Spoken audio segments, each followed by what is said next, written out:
Good afternoon, everyone. My name is Sarah Nelson Potter, and I am a sixth-year PhD candidate working with Dr. Len Abaduto at the UC Davis Mind Institute.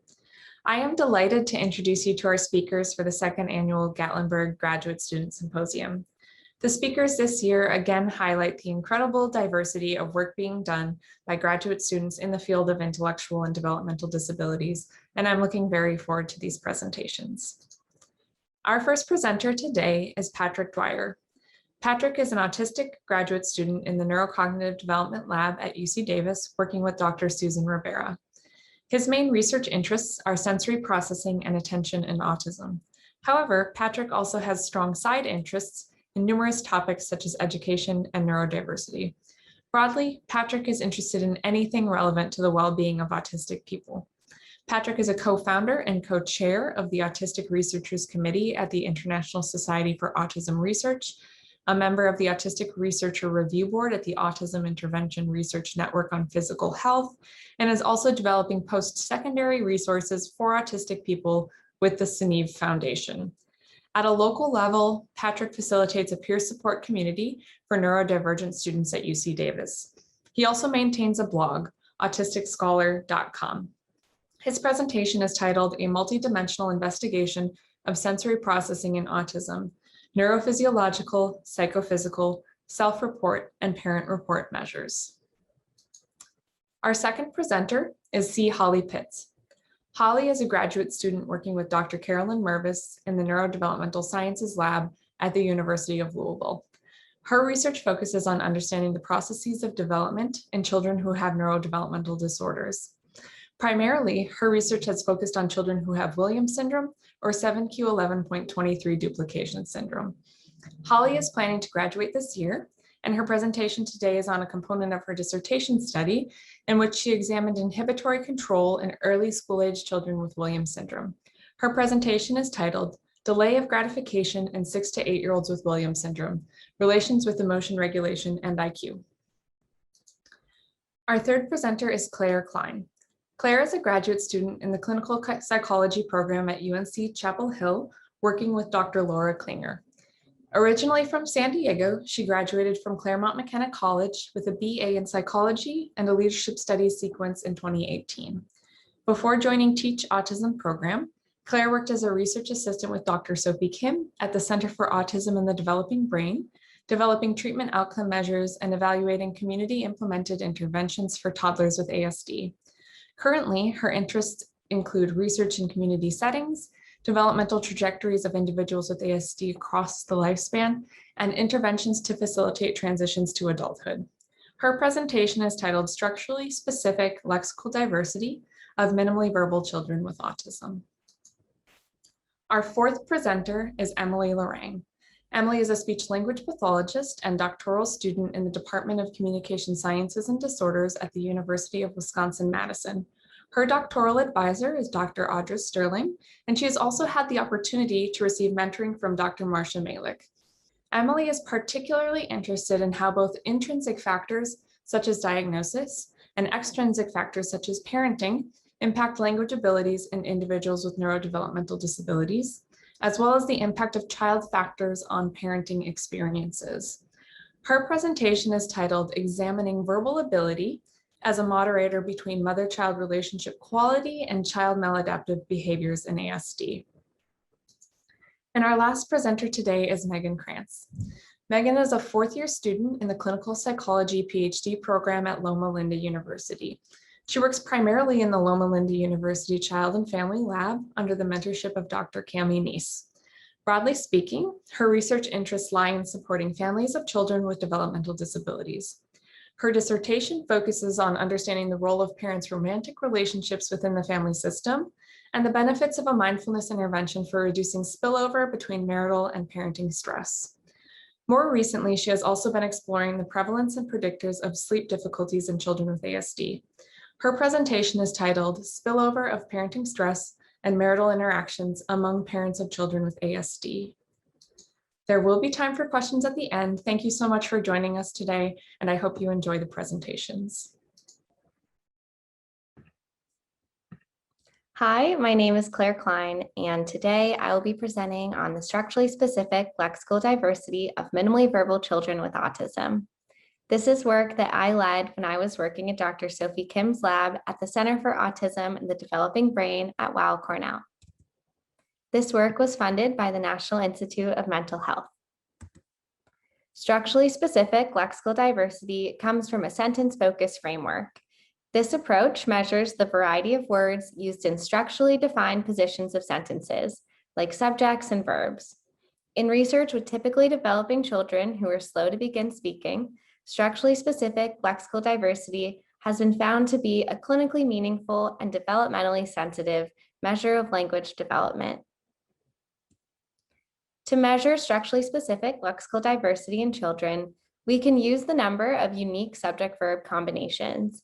As children learn basic clause structure, they discover that words are grouped into different parts, like subject and verb phrases. Then we start to see these subject-verb combinations appear in childlike sentences, which then develops further into adult sentences. A child may start out by saying, want more, and then add in a subject, mouse want more, and then add in grammatical markings, the mouse wants more cookies. To measure these changes, we can measure the number of unique combinations of a lexical verb and a pronoun or noun in the subject position. Here, mouse want and the mouse eats would both be considered unique because the child is using the same subject but with different verbs. In non-clinical samples of children who were late to begin speaking, parent input, specifically toy talk, was found to promote child lexical diversity.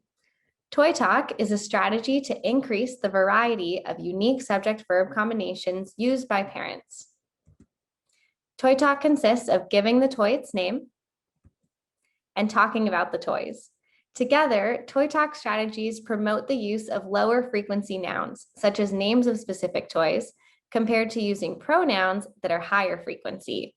For example, instead of using the pronoun in he needs to eat, parents are encouraged to say, the bear needs to eat. This helps children differentiate these different parts of speech better. Parent input, specifically varied use of unique subject-verb combinations through toy talk, has been found to support vocabulary development for children with typical language development. This suggests that interventions for ASD can focus on ensuring rich parent input, which may increase children's lexical diversity.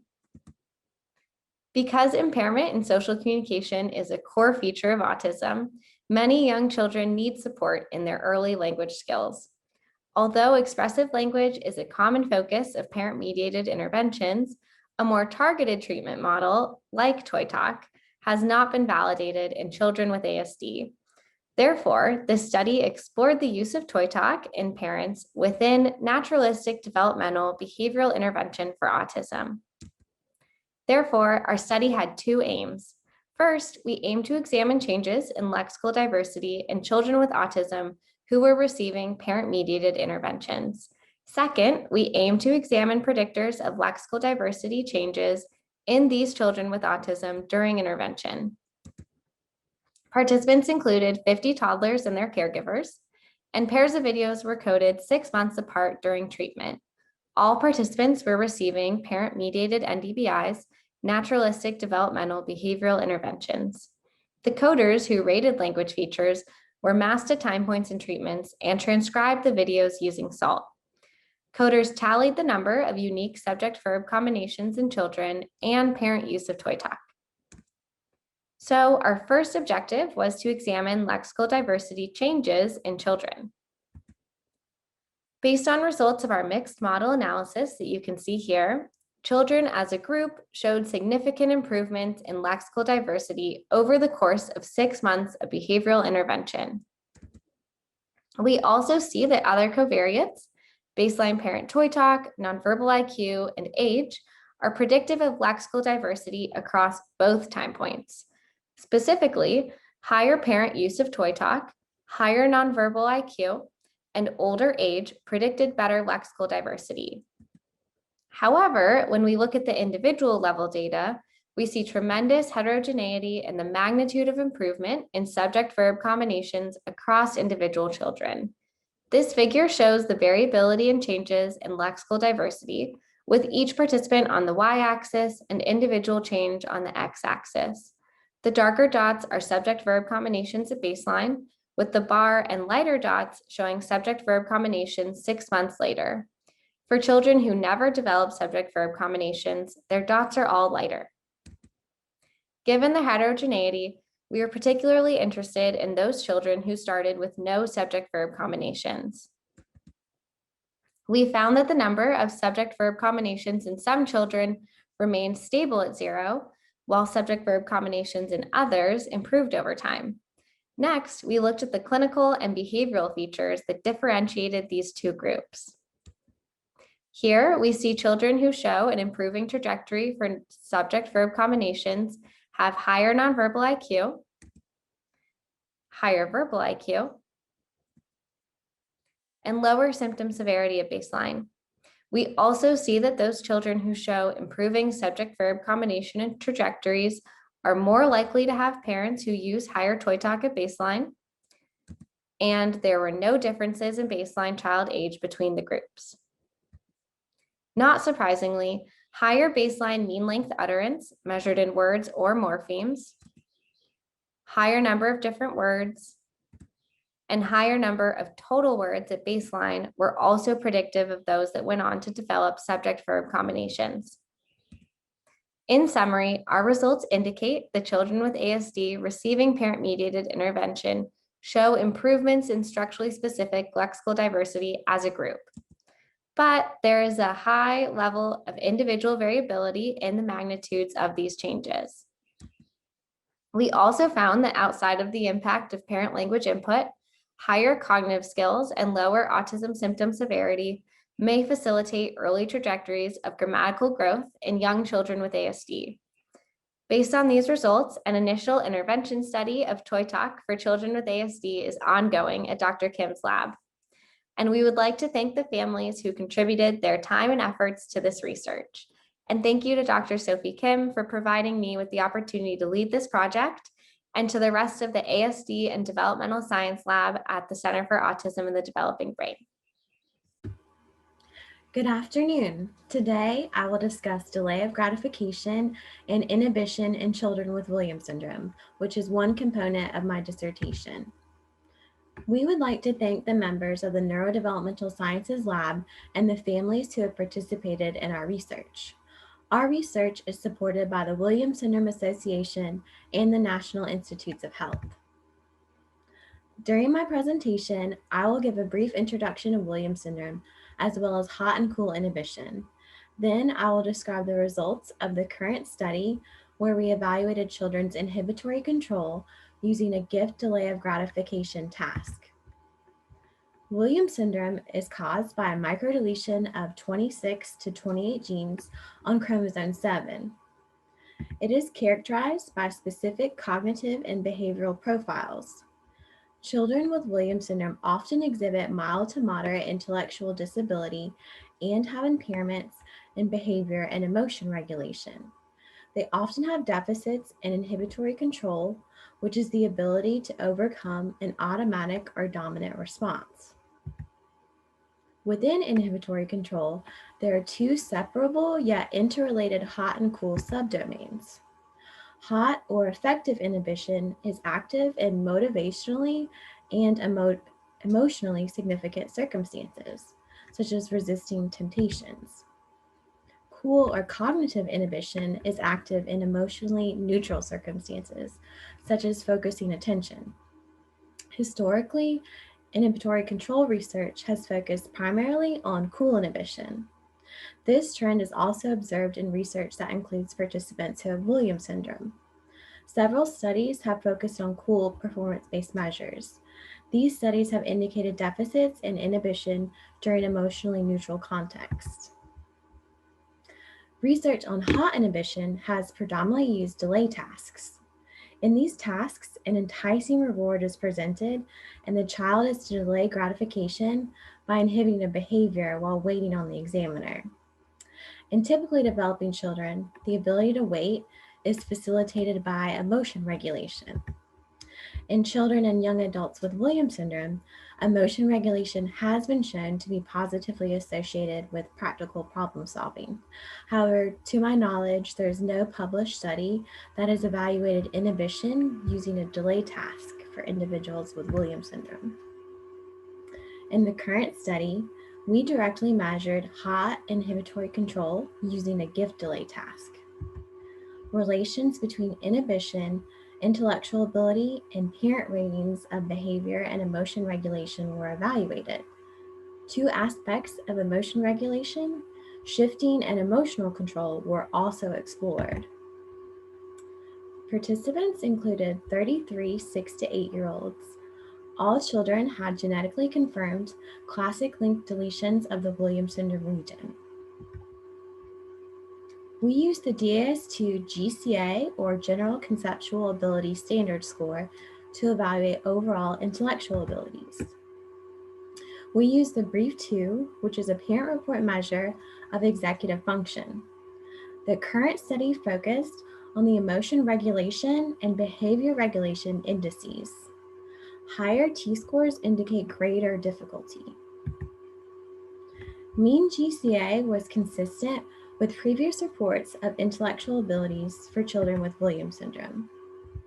For emotion and behavior regulation, mean T-scores were elevated. Standard deviations were similar to the general population, and scores ranged from no impairment to severe impairment. Here, you can see screenshots of a participant at the beginning of the gift delay task and as the task progressed. Before the task, the examiner told the child she had a gift, but she had forgotten to wrap it and wanted it to be a big surprise. So the child was instructed to remain seated and not look or peek. Then the examiner went out of the child's view to loudly wrap the gift for 60 seconds. The task goal was to delay gratification by inhibiting the urge to peek at the examiner or the gift while it was being wrapped. The task was filmed and behavioral coding was conducted. Categorical pass-fail ratings were assigned. If the child delayed gratification and looked away from the gift while it was being wrapped, the child passed. If the child peeked, the child failed the task. We explored inhibition as indicated by overcoming the urge to peek at the examiner or the gift while it was being wrapped. The circles indicate when the child was successfully inhibiting and looking away from the gift. To characterize inhibition, we coded and then summed the amount of time that children looked away from the gift. This allows us to capture variability in inhibition. A higher time indicated greater inhibition. Overall, 33% of the children passed the task, meaning they successfully delayed gratification and looked away from the gift for the entire 60 seconds. For the 22 children who failed, they were able to inhibit and looked away from the gift for a mean total of 31 seconds. However, there was a wide range in the looking times. We conducted a multiple regression predicting inhibition as measured by the total time children looked away from the gift.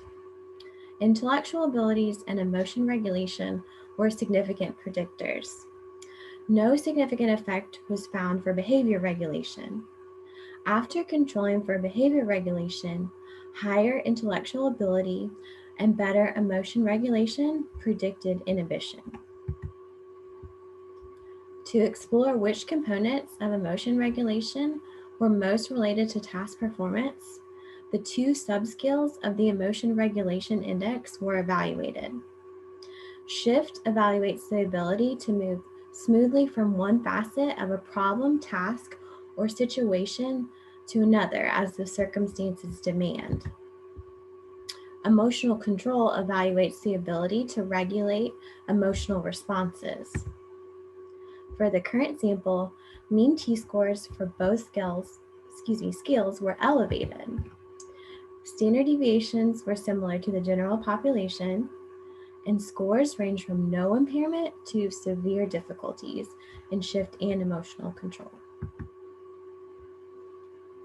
We conducted a multiple regression predicting inhibition as measured by the total time children looked away from the gift. Intellectual ability and shift were significant predictors. No significant effect was found for emotional control.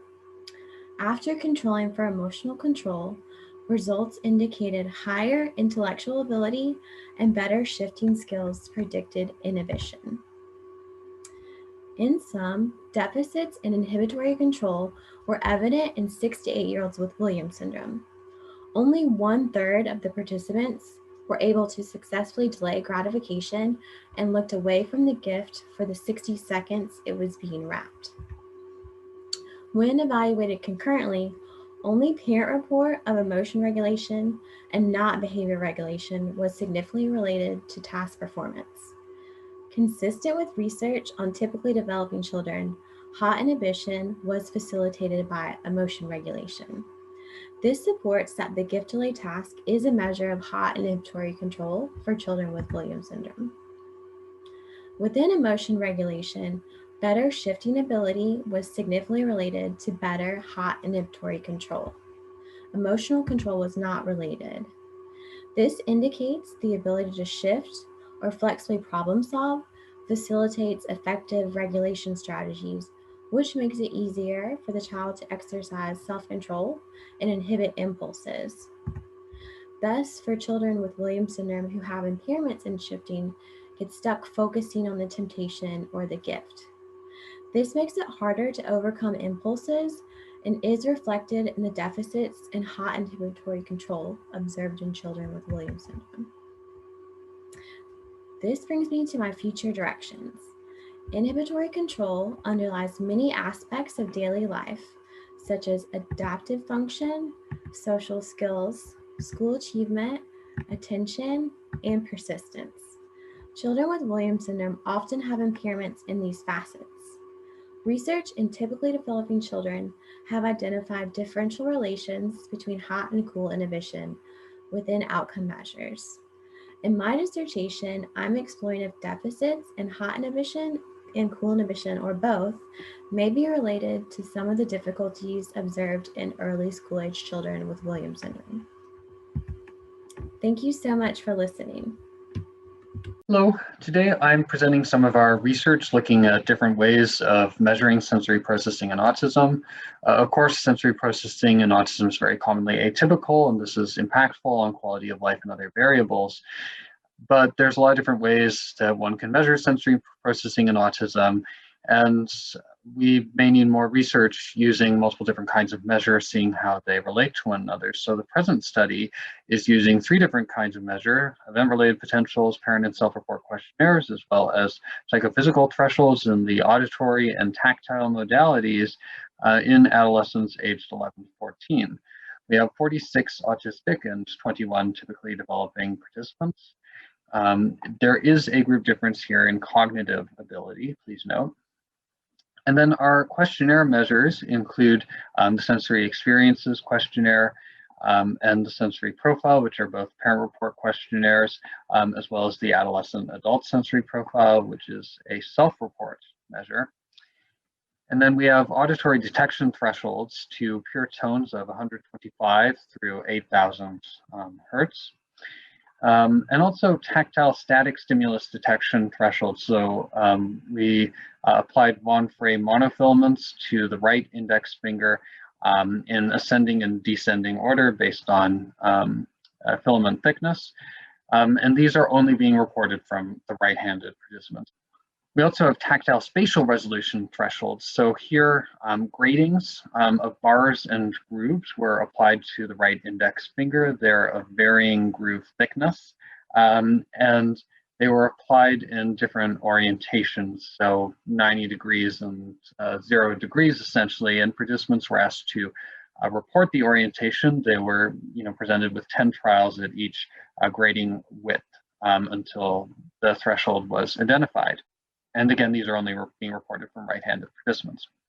Finally, we have event-related potentials. So these are auditory noise bursts and somatosensory taps. The somatosensory taps are delivered to the index finger here, which is also doubling as a response button because this is a speeded reaction time task.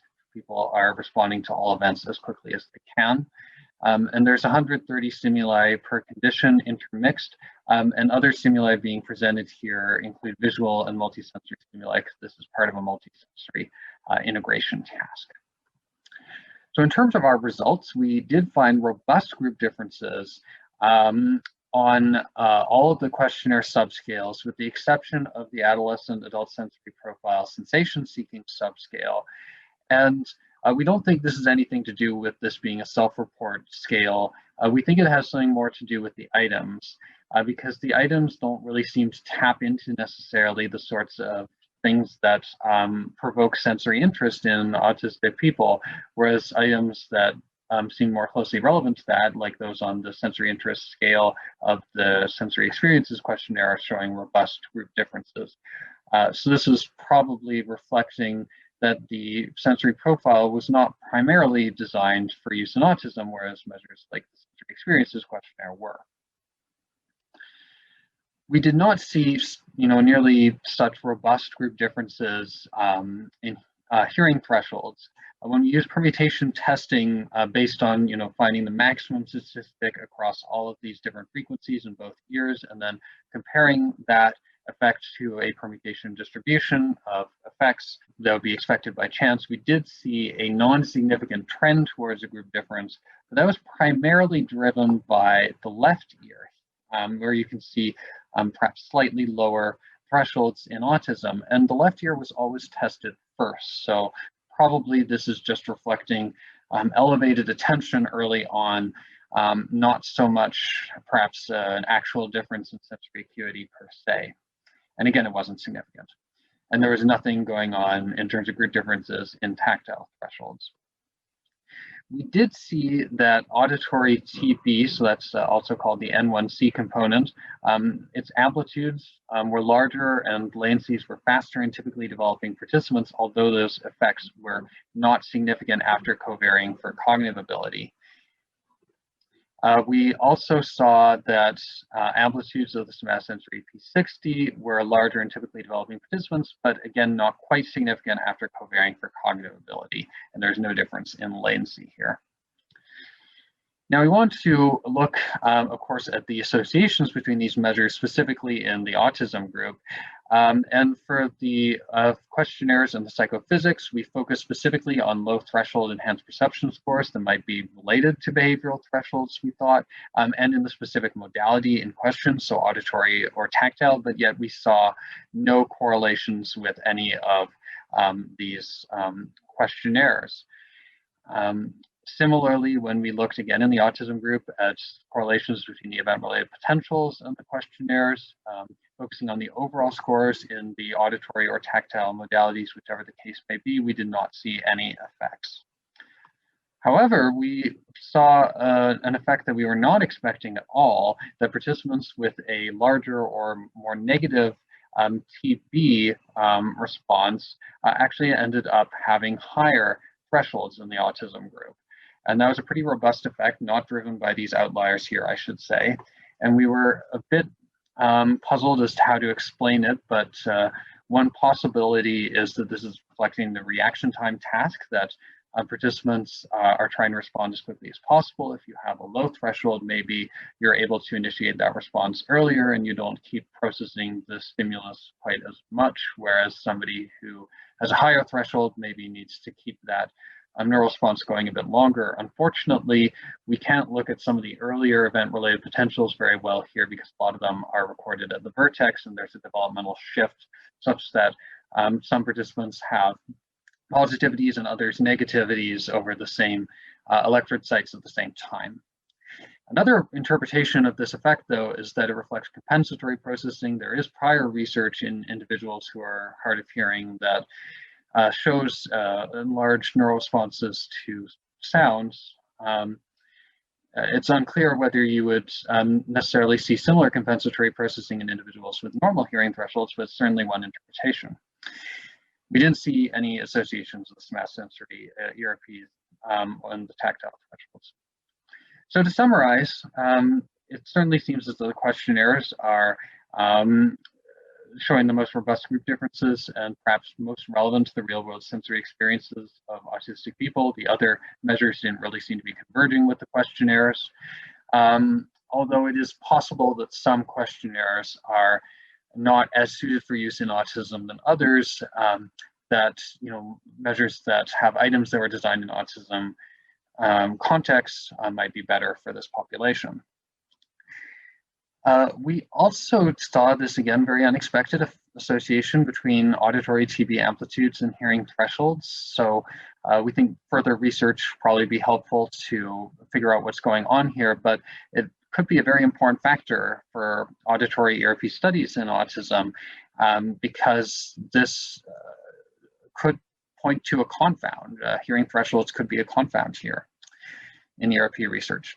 A couple of other future directions. Here we didn't examine discomfort towards stimuli in lab, just detection and discrimination. So that could be interesting, might be more relevant to real world sensory experiences and might converge better with questionnaires. And it would also be interesting to examine questionnaires that drill down more deeply into specific aspects of processing here, because here we were just looking at questionnaires that look at things like generalized hyper and hyposensitivity, but pointed out in a recent review by Zach Williams, you can get a lot more specific with that. So to conclude, just of course, thanking everybody who made this research possible, and also thank you for your attention, and hope you found this talk interesting.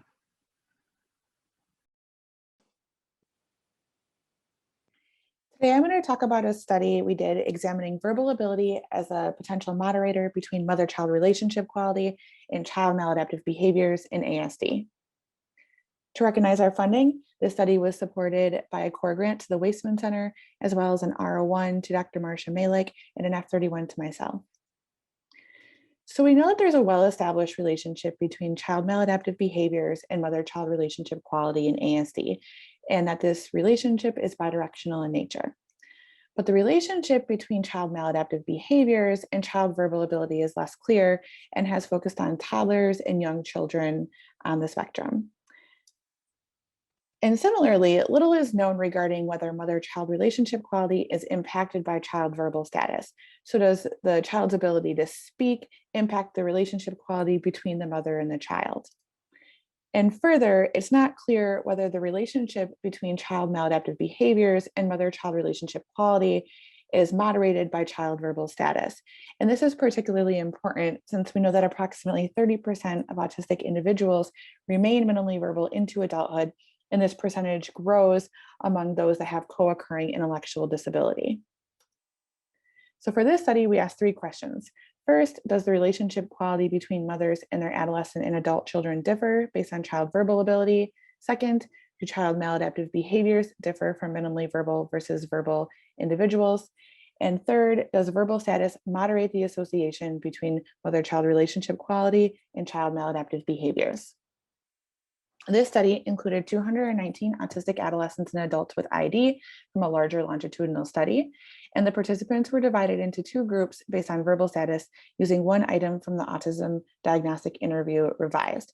And so with this item, the examiner asks the mother a number of questions and probes to get at the current language and speaking abilities of the individual on the autism spectrum. And this item is scored as a 0, 1, or 2, where 0 equals daily functional use of phrases. And we categorize this group as the verbal group, and a score of 1, which is no functional use of phrases but uses speech daily, or 2, less than 5 words total or speech not used daily. And so individuals who scored a 1 or 2 were classified as minimally verbal. And classifying verbal status in this way is consistent with previous research. So in doing this, we ended up with 143 verbal autistic adolescents and adults and 76 minimally verbal autistic adolescents and adults. And the groups were largely similar on demographic variables, apart from maternal education, where we saw higher levels of maternal education among the mothers of the verbal compared to minimally verbal adolescents and adults. And so to contextualize this a bit, mothers of verbal adolescents and adults on average had between an associate's and a bachelor's degree, whereas mothers of minimally verbal adolescents and adults had between some college with no associate's degree and an associate's degree. To measure maladaptive behaviors, we use the problem behavior subscale of the SIBR, and this probes 8 specific behaviors. So when we compared across groups, we looked at the presence or absence of these 8 behaviors. And then we also looked at the general maladaptive behavior score, which takes into account the presence or absence of these 8 behaviors, as well as the frequency and severity of these behaviors as well. And then we measured mother-child relationship quality through 4 indices. We looked at 2 positive aspects and 2 negative aspects. For positive aspects, we looked at mother-child closeness using the Bengtson Positive Affect Index. And this is a 10-item parent report scale that looks at different aspects of closeness, such as affection and understanding. We also use the 5-minute speech sample developed by Magana and colleagues, which uses a standardized prompt to ask the mother to speak about her child for 5 minutes without interruption. And then using these recordings, the number of maternal positive remarks was identified.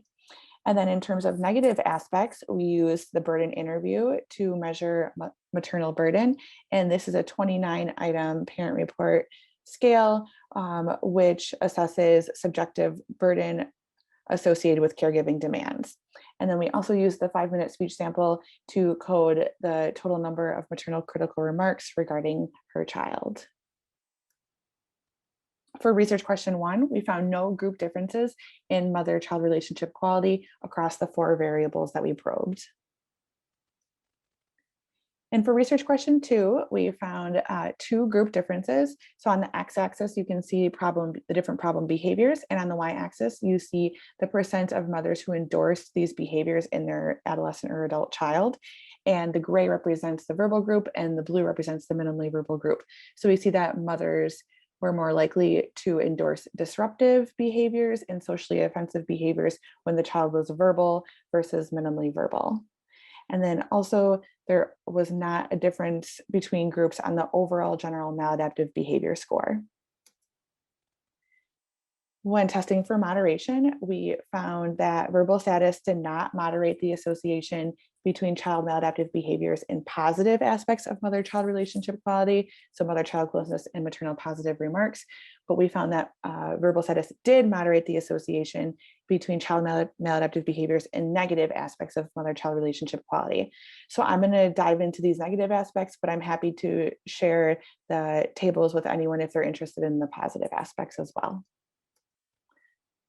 So what you see here on the x-axis is child maladaptive behavior score, and the y-axis is predicted maternal burden. The blue line represents the minimally verbal group, and the gray line represents the verbal group.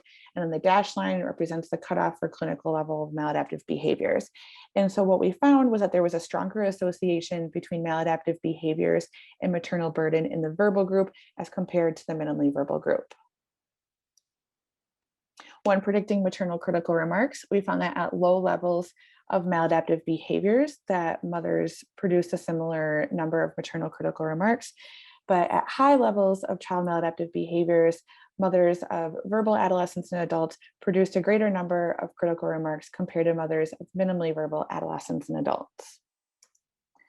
And so in conclusion, child verbal status does not impair mother-child relationship quality among those with ID. And this is particularly important because there is a large subset of autistic individuals who are minimally verbal and have ID. And this really speaks to the resiliency of the mother-child relationship among these dyads. And then we found that verbal status moderated the association between child behavior problems and negative aspects of mother-child relationship quality, but not positive aspects. And perhaps this speaks to the fact that the interpersonal disruption arises not from level of impairment, so not from speaking ability, but rather from the presence of maladaptive behaviors in the child. So perhaps it's the fact that the presence of disruptive and socially offensive behaviors really strongly impacts mother-child relationship quality, although this needs to be probed further. We also need future work that uses longitudinal studies to look at these variables and includes autistic individuals both with and without ID. So lastly, I'd like to acknowledge the families as well as the study examiners and interviewers who were all part of this research. And I'm happy to share tables as well as references with anyone who's interested. Thanks. Hello, I am so excited to be a part of this symposium today and thrilled to share with you some of the work coming from our lab at Loma Linda University, part of which stems from my dissertation project. So research indicates that parents of children with developmental delays experience significant stress, and this is more than parents of typically developing children. When we look more closely at specific populations, we see that parents of children with autism typically report the highest levels of stress. Unsurprisingly, there are a number of negative consequences of stress, which you can see here, all of which to say that stress has a serious impact on parents themselves. But one thing to consider is that parent stress also impacts child outcomes. So parents that are stressed have report that their children have increased social and behavioral difficulties. And this seems to have a reciprocal relationship with parent stress. We also see that parents are more controlling, intrusive, and assertive when they're stressed, which can ultimately impact their development of self-regulation and social skills, and may also contribute to problem behaviors, which we know and we just discussed can contribute to parent stress. One thing we do know is that for managing stress, a spouse or romantic partner may be a source of emotional support. However, we know very little about the relationships between parents of children with autism. What we find is that parents of children with ASD report lower marital satisfaction and higher risk of divorce than parents of typically developing children. However, we also see that relationship quality is associated with a number of positive outcomes, including increased warmth and responsiveness, reduced parent-child conflict, higher quality parent-child dyadic interactions, and decreased parenting stress. So all that to say that it's worth understanding how we can improve parents' relationship quality to help them better manage their stress.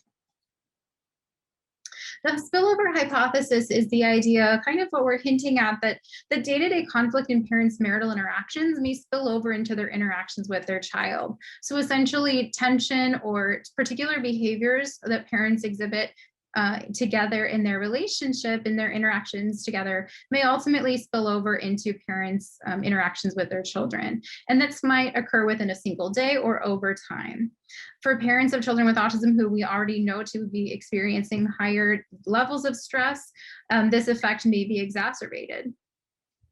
We do see evidence of spillover in the general population with a positive relationship between marital quality and adaptive parenting behaviors and parenting experiences. We also see that parents of typically developing children are more likely to experience strained parent-child interactions following a day with more marital tension. We have limited evidence of spillover among parents of children with autism. However, Dr. Hartley has demonstrated that a negative marital day was associated with a more stressful parenting day. And specifically, mothers experience fewer positive interactions with their spouse on days when they experience more parenting stress. So the current study aims to further understand these relationships by utilizing a daily diary survey to examine the relationship between parenting and marital stress among parents of children with autism. This nested data structure allows us to explore more in depth these relationships at the between and within parent levels. Our research aims to examine the time-lag spillover effects of marital and parenting stress at the between and within person levels. Our first aim is to determine if parenting stress predicts the quality of next day marital interactions. And the second aim is the opposite. Does quality of marital interactions predict next day parenting stress? So for this study, we use data from the Stress Reduction Techniques for Enhancing Parenting Skills, or STEPS program at Loma Linda. It is a research study designed to examine the effectiveness of mindfulness-based stress reduction as compared to psychoeducational support for reducing stress for parents of children with autism and decreasing child behavior problems. Essentially, the children had to be between 3 to 5 years old with an autism diagnosis. Then parents were randomized to group intervention and completed completed assessments at baseline, post-treatment, and 6 and 12-month time points. For the daily diary portion of this study, the parent that was identified as the primary caregiver was eligible to participate if they were in a current relationship and living with their spouse or partner. That could be dating, married, or separated. And this was elective, so parents gave consent and agreed to participate in this above their regular participation in the study. Parents were then sent a link each day of their survey completion, a link for the Qualtrics survey, and were asked to complete the diary questions once per day for 14 consecutive days and at the same time each day. Just to review this overall study design, so parents completed a baseline assessment, were randomized to MBSR or psychoeducation groups, then completed post-treatment 6 and 12-month follow-ups, and the daily diaries were completed after randomization and after the post-treatment assessment. The questions that are relevant for analyses today are the quality, two components of the daily diary, which is measuring the quality of marital interactions, specifically the occurrence of 8 positive and 8 negative interactions with their spouse or partner each day. And then an item measuring parenting stress, which was a single item on a 7-point Likert scale, assessing overall how stressful were your parenting experiences with your child each day. For the current analyses, we ran 3 time-lagged multi-level models with using full maximum likelihood estimation. In each model, we controlled for the autoregressive effect of the previous day measurement of the outcome variable. The predictor of interest was partitioned into its between and within person components, and our level 1 predictors were person-centered and level 2 continuous variables were grand mean-centered. Here's an overview of our demographics. Essentially, our parents were about 35 years old, mostly biological mothers, Hispanic or Latino, married, and with at least some partial college education. For our first aim, on average, previous day negative marital interactions significantly and positively predicted next day negative marital interactions. On average, parents reporting higher levels of parenting stress across days tended to report more negative marital interactions. And within parent fluctuations in previous day parenting stress did not significantly predict differences in next day number of negative marital interactions. And then for the next model with parenting stress predicting positive marital interactions, on average, previous day number of positive marital interactions significantly and positively predicted the next day number of positive marital interactions. However, parenting stress did not significantly predict differences in number of positive marital interactions within or between parents. For our second analysis, on average, parenting stress did not significantly predict next day parenting stress. Parents who reported more negative interactions across days tended to report significantly higher levels of stress. And then within parent fluctuations in previous day negative marital interactions did not significantly predict differences in next day levels of parenting stress. And finally, for positive interactions predicting parenting stress, neither previous day between or within person differences in positive marital interactions significantly predicted differences in next day parenting stress. So putting all of that together, essentially previous day negative or positive marital interactions predicted more of the same. Parenting stress and negative marital interactions flowed bidirectionally. Parenting stress was not associated with positive marital interactions, and parenting stress did not fluctuate with day-to-day changes in marital interaction. So pretty consistent there. So overall quality of parents' marital interactions was predictive of their parenting stress, particularly negative interactions, and parenting stress seemed to flow bidirectionally. Having a more positive marital interactions was not predictive of a reduced parenting stress, so parents may need more targeted support for managing stress. An intervention designed to help parents better manage their stress may help improve relationship quality as well. So for our next steps, we do plan to rerun this with our full sample now that we have recruited all of our participants for the full study. We will also then examine post-treatment differences in spillover to determine if there are any treatment effects. And then we'll examine some possible cultural influences given the demographic of our sample. So just a quick shout out to everybody mentioned here who this work could not be possible without. And with that, I will happily take any questions. Thank you. All right, fantastic. Everyone did such an awesome job, and it was such a pleasure to hear all of those talks, and really excited about everything. So I see we don't currently have any questions in the Q&A, so if anybody wants to pop on and ask a question, please do so.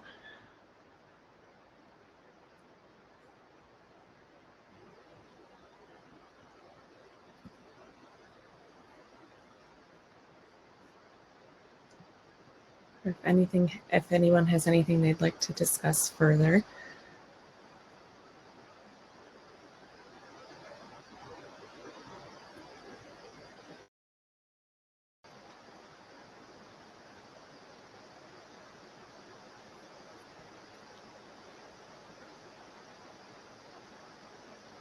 Getting some nice feedback in the chat, so thanks to everyone.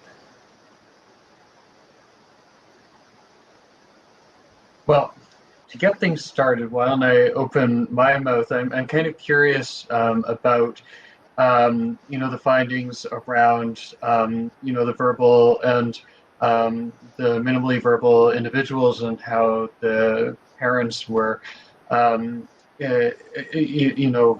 responding to that. And I mean, do you think that maybe the lack of verbal status, could also, just be sort of, an explanation, like if somebody has sort of an explanation for what's going on, then that makes it much better versus, the lack of verbal status being, itself causal influence just of the same kind as the maladaptive behavior, I don't know if I said that well, but hopefully it was comprehensive. I think I understand what you're saying. So basically the parents are like understanding like, oh, it's difficult for you to communicate. So maybe they're sort of giving them a little bit more leeway or something.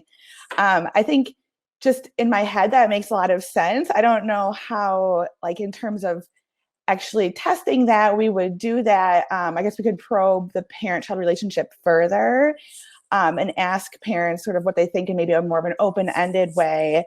I think too, one thing that I didn't point out, given the time constraints, is not being able to speak is not the same thing as not having anything to say, or like not being able to communicate more generally.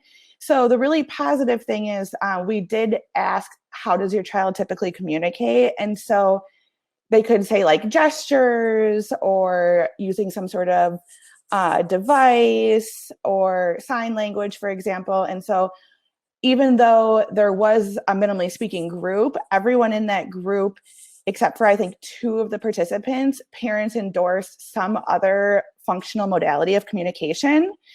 And so it wasn't that the relationship was impaired because they couldn't communicate. Like they were communicating somehow, even if they weren't communicating through verbal means.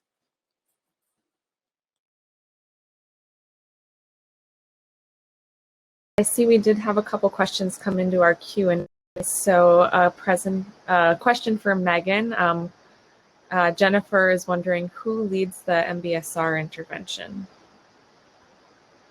Yeah, thank you, Jennifer. That is a great question. So if you're at all familiar with MBSR or use of mindfulness in formal interventions, there is kind of a standard protocol, standard procedure. So for our MBSR interventions as part of our studies, we do have a certified instructor who leads, and then we usually have a facilitator of those groups.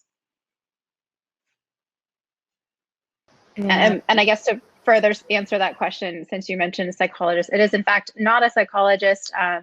The instructors that we usually have are not specifically trained as psychologists, which makes it truly more an intervention for focusing on mindfulness rather than implementing any kind of, other secondary aims, I would say. Thank you. And then I'm seeing here Frank's question, and yeah, I was just at your symposium, and looking at that with interest. So yeah, that's a key question there, because I think our goal, is to understand, that subjective experience. That's the aim, but how do we do that? And in this specific study, because the parent and the self-reports are not the same, it's hard to sort of compare like the parent report versus the self-report and whether one is better mapping onto the internal experience, although there is an interesting study out there. Actually, let me just open up my Mendeley to see if I can get the reference there. Yeah, by Jessica Keith, The Importance of Adolescent Self-Report in ASD. That was, finding some interesting support for the self-report. Of course, that leaves open the question, as you were discussing earlier, of what do you do when the person isn't able to provide a self-report. If they can provide a self-report, then you can get discomfort ratings, or you can get a questionnaire, and it'll be interesting to see how those are related. But clearly you've been doing a lot of work on that other question, and I think that the approach that you're taking of collecting those behavioral ratings is essential and a good complement to also seeing what's going on in people's real world environments. And it'd be interesting to think about making those stimuli that you're presenting in lab as naturalistic as possible, in order to better map onto those domains. And putting in dimensions like repetition was mentioned as an interesting dimension. So there's some really interesting work coming out of France, where they're looking at real world sounds as opposed to, for example, discomfort to pure tones, as has been often used in prior research. So hopefully that answered the question. Sorry, it was a bit of a word babble. And also I see a second question. So yes, I'm sure that the stimuli are relevant here. And in our studies, we've generally been trying to pick stimuli with care. So for some of the younger kids, we've been trying to use complex tones that combine multiple frequencies. And here, these are kind of speech-shaped noise bursts. I don't know that that would be deterministic in terms of whether or not the correlation would appear. I'd be more interested to see, what is going on with the RTs, and what happens, in terms of those vertex potentials that we couldn't look at. But it's a very a finding that I'm still not quite sure what's going on with. So yeah, I'm just speculating. But it's a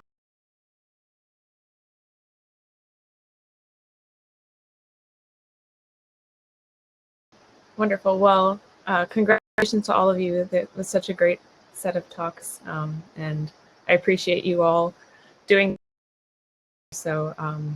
If we don't have any more questions, let's see, we've got another in the chat. Does anybody else have anything they want to add?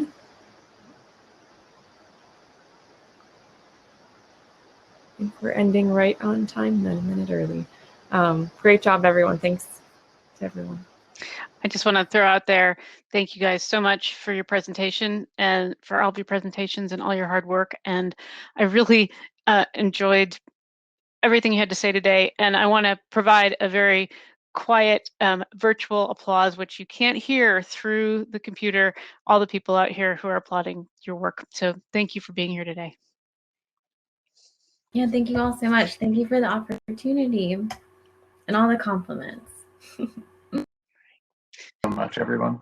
And sorry for my babble. Oh, do not apologize. And we're in a break right now. And in a couple minutes, we'll be moving over to the NIH stage where we'll hear some NIH updates. And thank you all for participating in the conference.